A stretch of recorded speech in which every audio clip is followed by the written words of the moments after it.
Hello and welcome to Nightline. I'm Nakia Basharudin. The top stories. Government to consider 7-day paternity leave proposal. And school dropout rates in Selangor alarming.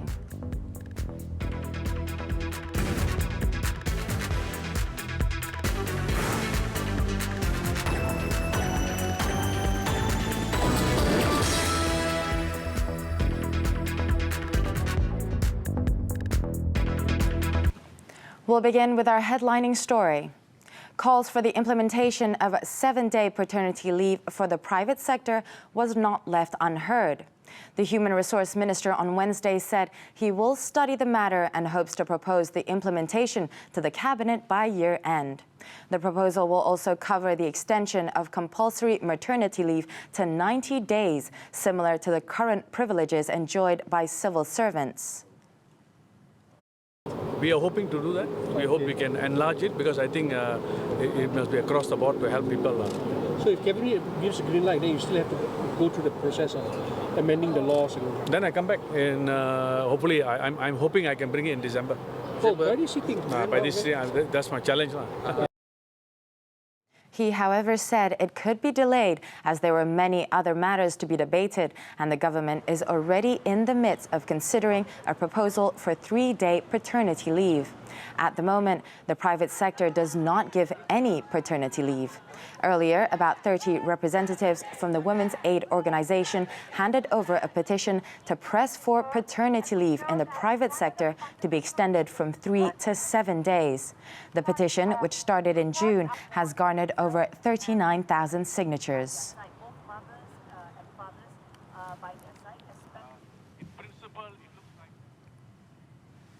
Up to 12,281 students have dropped out of primary and secondary school in Selangor since early this year. Selangor Menteri Besar Amiruddin Syari said several factors had been identified for students dropping out of school, including child marriage, poverty, and students' lack of interest. Ada 8 faktor yang menyebabkan mereka tidak menyambung sekolah di sekolah menengah. Yang pertama, bekerja sebagai faktornya, iaitu 183 orang. Yang kedua, berhenti sekolah, iaitu 10,094 orang. Yang ketiga, berkahwin 19 orang. Keempat adalah kemiskinan 9 orang. Masalah keluarga 123 orang. Sukar ke sekolah 43 orang. Takut ke sekolah 11 orang. Tidak berminat ke sekolah 549 orang. Selangor Menteri Besar disclosed this at the State Legislative Assembly on Wednesday. He said of the 12,000 students, 11,031 were secondary school pupils, while the remaining 1,250 were primary school pupils. Amiruddin also said that the Selangor government had initiated state-managed tuition classes under the program Tuition Rakyat Selangor, PTRS, to ensure needy students were not left behind in school. He added the PTRS can be conducted with flexible hours, which is fixed by the respective schools.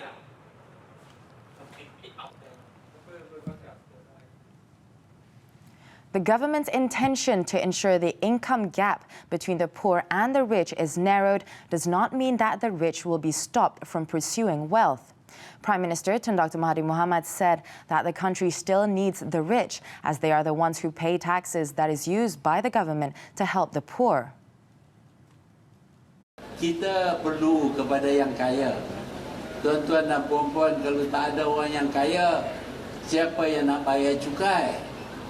Kalau tak ada orang bayar cukai, mana kerjaan nak dapat duit? Kalau tak ada duit, macam mana nak tolong orang miskin? Jadi orang kaya tak apa. Kita bukan nak bagi dia hapuskan orang kaya. Kita nak supaya mereka membuat duit secara halal. Banyak-banyak kita kena cukai. He was speaking at a Pakatan Harapan rally in support of their candidate, Carmini Sardini, in the Tanjung Piai by-election. The Prime Minister also said the government is looking into the problems of rural poverty caused by the lack of jobs and infrastructures in rural communities. In the Tanjung Piai parliamentary by-election on Saturday, Karmaini is involved in a six-cornered fight with Barisan Nasional's Datuk Sri Dr. Wee Jack Seng, Gerakan's Wendy Subramaniam, Berjasa's Datuk Dr. Badrul Hisham Abdul Aziz, and two independent candidates.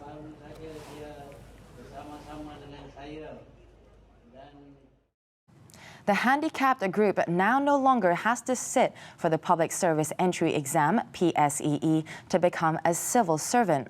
Deputy Minister in the Prime Minister's Department, Muhammad Hanifah Maiden, said the exemption was made after May as a government measure to encourage more participation by the handicapped in the public service sector and simultaneously realize the aspiration of involving 1% of the group in the sector. Selama ini kami dapati kajian dibuat bila ada exam ini dia menyebabkan ramai OKU yang tidak dapat bekerja sebab tak lepas exam itu. Sekarang ni kita telah membuat keputusan mengecualikan daripada menduduki Public Service Entry Exam. Ini satu pengumuman yang besar dibuat oleh kerajaan.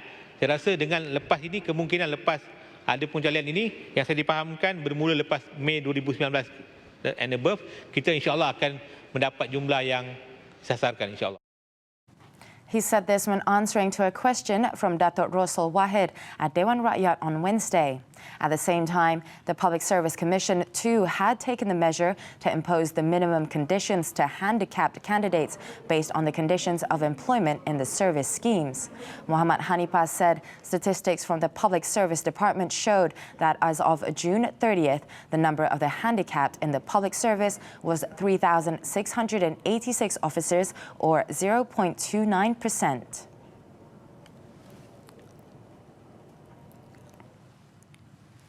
On another issue, Muhammad Hanifah said the Election Commission has removed 388,098 names of dead voters from the electoral rolls from 2017 up to August 31st this year. He said these included 91,154 names that were taken off the registry from January to August 31st this year. PIA juga telah memotong nama pemilih yang hilang taraf kewarganegaraan yang melibatkan seramai 11,799 rekod. Daripada jumlah tersebut, 4,363 nama pemilih telah dipotong pada tahun 2017 dan 3,496 nama pemilih dipotong pada tahun 2018. Manakala sehingga 31 Ogos 2019, 3,940 nama pemilih yang telah hilang taraf kewarganegaraan telah dipotong dari daftar pemilih. He said this when replying to a question from Ku Puai Tiang of DAP Kota Melaka. Hanifah said the updated data was obtained from the National Registration Department, JPN.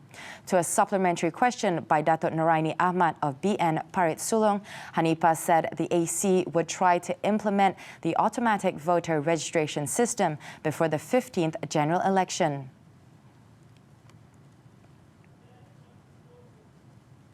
The government's 2019 development expenditure will spill over to next year, which could provide a good buffer during global economic slowdown.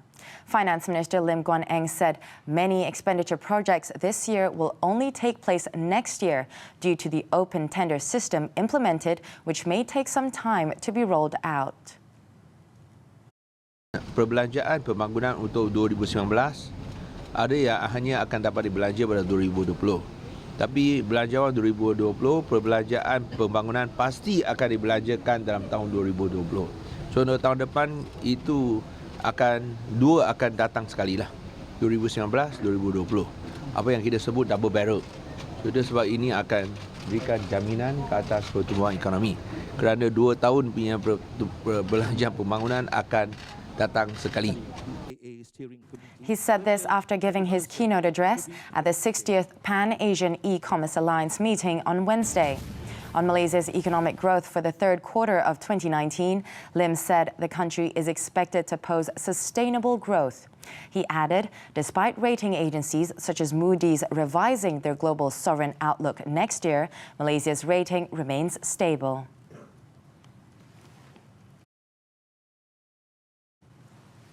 Meanwhile, Lim said the government expects the country's economic growth to be stable and foresees no stimulus package announced this year. However, he said the country still has some fiscal space to maneuver with various incentives, such as the 30 ringgit e-wallet initiative, which could also be increased. Kita mungkin ada berita baik bila kita cari itu syarikat-syarikat provider, service provider, mungkin mereka boleh tambah lagi. So dompet tu mungkin akan bertambah lah. Daripada syarikat swasta. Sekiranya perbincangan kita dapat berjalan dengan lancar. Under the 2020 budget, the government will provide all eligible Malaysians a one-time 30 ringgit incentive to speed up the adoption of e-wallet usage in the country. The government will also allocate 450 million ringgit to Khazanah Nasional Berhad for this incentive, which will benefit 15 million Malaysians.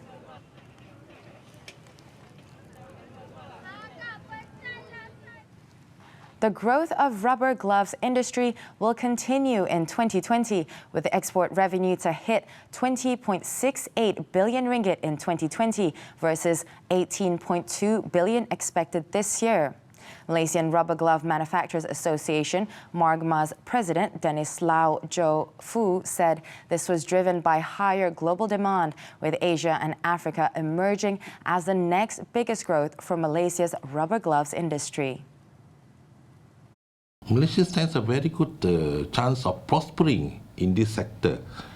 And I always say this, one fine day when the glove price goes to $1 per piece and Malaysia is producing 300 billion pieces, this industry can be a 300 billion kind of industry, bigger than even Petronas. Low said this in a press conference in Petaling Jaya, Selangor on Wednesday. Meanwhile, Low noted that for January to August 2019, the industry recorded a total export of 11.30 billion ringgit, a decrease of 2.4% compared to 11.58 billion ringgit for the same period in 2018. Malaysia is the world's top supplier of rubber gloves.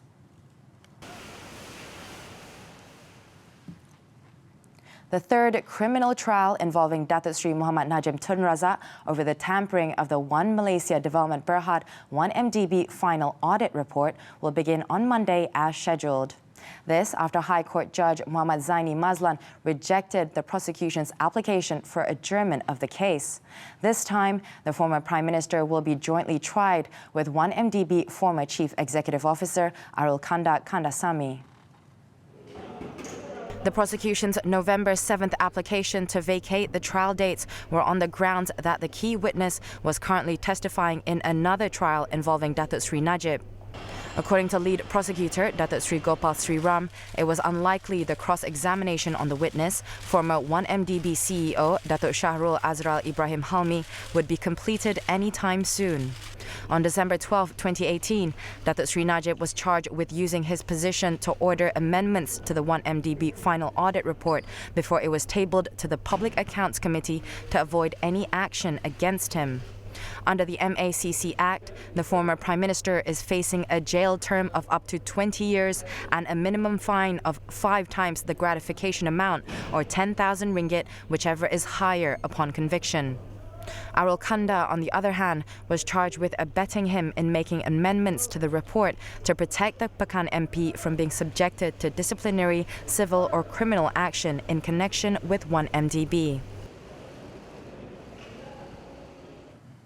Sarawak Chief Minister Datuk Patinggi Abang Johari Tun Openg has dismissed claims that the alternative financing initiative the state government is pursuing is akin to 1MDB. In his winding-up speech at the State Assembly on Wednesday, he said the state needed to pursue an alternative financing initiative as conventional financing models are no longer viable. That 1MDB's businesses and financial structures are clearly operated on a different platform and objective altogether.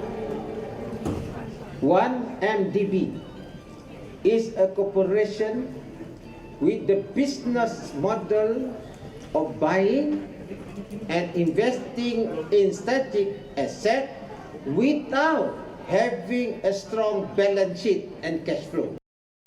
The alternative financing initiative, he said, would see the state tapping into funding provided by Development Bank of Sarawak, DBOS, which is fully owned by Sarawak, without touching state reserves. DBOS, he said, puts in place risk governance and other policies in accordance with Bank Negara Malaysia guidelines, regulations, standards and best practices.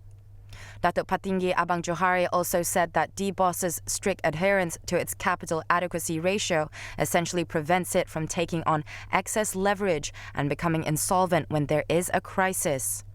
Meanwhile, Datuk Patinggi Abang Johari said members of the State Civil Service will each receive special financial assistance equivalent to 2 months of basic salary or the minimum 2,000 ringgit. He said the payment will be made before the end of this year. After the break, man gets 584 years in jail and 146 strokes of rotan. Details right after this breather.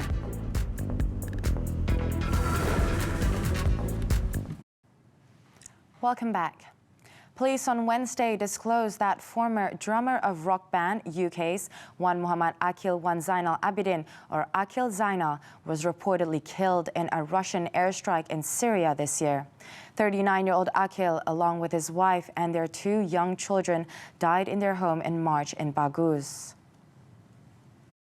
He was believed to be the most senior Malaysian militant who was identified by authorities as the person responsible for various plans to attack several targets in Malaysia. Counter-terrorism chief Dato' Ayub Khan Maiden Piche said the information was obtained from his foreign counterparts and Malaysian sources in Syria. Akil had been under surveillance by Malaysian police since 2014 when he first joined Daesh. He was reported to have taken on a leadership role in the militant movement, recruiting other Malaysians to fight for the group. In Malacca, a former State Education Trust Fund TAPIM administrative assistant was sentenced to a total of 584 years in jail and given 146 strokes of the rotan by the Ayer Keroh Sessions Court. This after 31-year-old Muhammad Hanafi Ismail pleaded guilty to 146 counts of criminal breach of trust involving over 2.4 million ringgit. Hanafi, who was entrusted with a certain amount of funds, was charged with misappropriating 2.4 million ringgit, which had been allocated as scholarship for students in the state. The offences were at the TAPIM Finance Unit, Bangunan Kota Cemerlang on Hang Tuah Jaya between January 2017 and December last year. He was sentenced to 4 years in jail for each of the 146 charges, which will run concurrently. According to the charge sheet, the accused had transferred the scholarship fund to his personal bank account, business, family and friends. None of the money were recovered by the MACC. In the city centre, a person was killed while 4 others were injured in a freak accident along Jalan Lokiu. The incident, which occurred at about 2:30 p.m., saw the driver of a 10-ton lorry losing control of his vehicle after a tire burst, causing the lorry to swerve into the opposite lane before crashing into a taxi and 2 other vehicles. The deceased, a passenger of the taxi that had been hit, has been identified as 72-year-old Shanta Kumari Nadaraja. Over in Kedah, a former commander of the anti-smuggling unit in Bukit Kayu Hitam was fined a total of 24,000 ringgit by the Alor Sessions Court for corruption. Retiree Shahidan Ladin pleaded guilty to 3 charges of receiving bribes totaling 4,500 ringgit in 2014 and is facing a 6-month jail term for each charge if he fails to pay the fines. He committed the offences in 2014 when Shahidan was then commander of the anti-smuggling unit. The Johor Customs Department have foiled multiple attempts to smuggle in fireworks and cigarettes valued at nearly 9 million ringgit. The contrabands were seized at the Tanjung Pelepas and Pasir Gudang ports in late October and early this month. On October 31st, officers reportedly seized 1,250 cartons of fireworks at the Tanjung Pelepas port with a total value of nearly 870,000 ringgit, including unpaid taxes. Just 4 days later, customs personnel seized seized a container at the Pasir Gudang port containing 10 million sticks of cigarettes. No arrests have been made, and the Customs Department is encouraging anybody with information to come forward. In Terengganu, a married couple were charged in the Kuala Terengganu Sharia High Court on Wednesday for providing prostitution services. The husband allegedly took on the role of a middleman to provide his wife to other men. The pair, however, pleaded not guilty to the charges. Sharia judge Kamal Ruazmi Ismail allowed the husband bail at 2,000 ringgit, while the wife's bail was set at 1,500 ringgit. Their case was set for remention on January 19th next year. Car bomb explosion kills 7 in Afghanistan. Details when we return.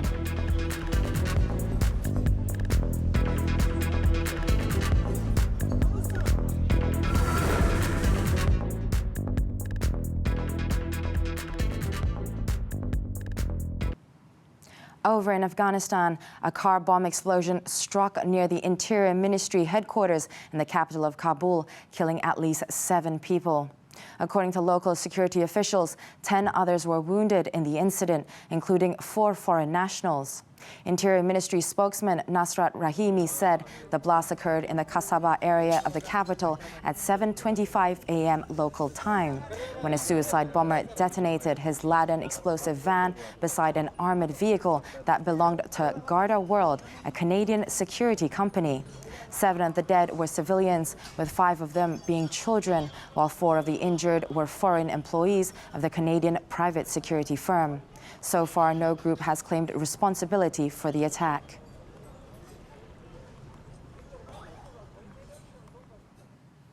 Turmoil hit Hong Kong again Wednesday as anti-government protesters resumed their new tactic of inflicting as much disruption as possible to transportation networks, shutting down bus routes, train services, and major roads. According to local authorities, around 1,000 protesters in office outfits gathered in the city's central business district during the lunchtime rush hour as they marched and hurled bricks onto a road lined with some of the world's most expensive real estate and luxury flagship stores. A tense standoff later took place outside the stock exchange as riot police arrested 3 people, mostly office workers. This came after a chaotic battle between riot police and student protesters the previous night, which left a university campus resembling a combat zone, prompting education officials to suspend all university classes on Thursday.